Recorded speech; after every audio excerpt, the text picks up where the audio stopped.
जे कोणी आतंकवादी आहेत ते आपल्याला देशातले नाही आहेत.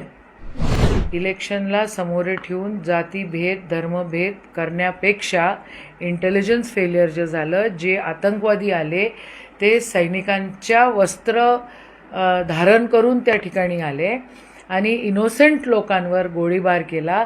त्याच्यामध्ये 2-3 लोक मुसलमान पण होते. आणि हे कोणी सांगितलं, म्हणजे कोणी हे वाक्य वापरलं हे पण आपल्याला कळलं पाहिजे.